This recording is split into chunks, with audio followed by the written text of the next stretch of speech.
With the Olympics happening right now, it's a perfect time to remember the greatest athlete to ever live, Jim Thorpe. Thorpe exemplifies the meaning of a growth mindset. Jim Thorpe was a member of the Sauk and Fox tribe.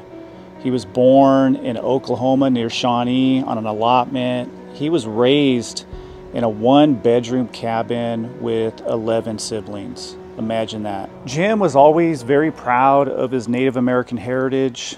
His Sauk and Fox traditional name translated to bright path. A lot of people don't know this, but Jim Thorpe had a twin.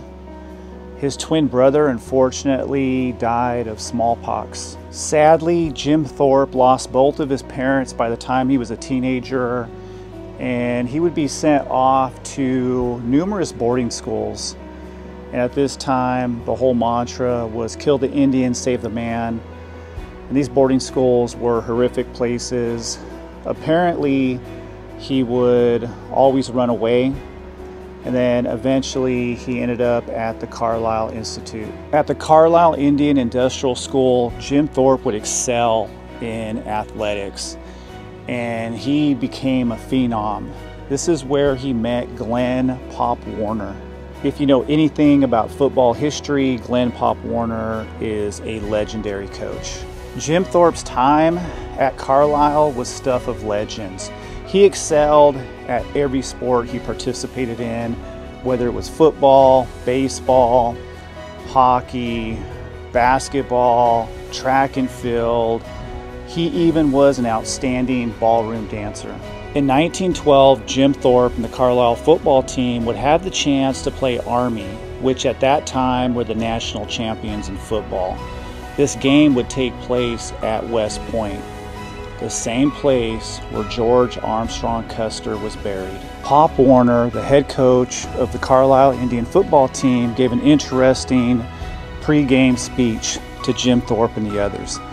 He said the boys they were playing against were soldiers, that they were the descendants of the Long Knives who fought their ancestors in the Indian Wars. And he wanted to find out who on his football team were warriors. The game wasn't even close. The Carlisle Indian football team blew out Army 27-6. That same year, Jim Thorpe would win 2 gold medals in Sweden, one in the decathlon and the other in the pentathlon. One of the craziest stories about Jim Thorpe while he was competing in the Olympics is that right before one of his events, he went to grab his shoes out of his bag and they were gone. Somebody had stole his shoes. So he had to dig through a trash can to find a pair of shoes. Well, he found 2 shoes, both of them different sizes.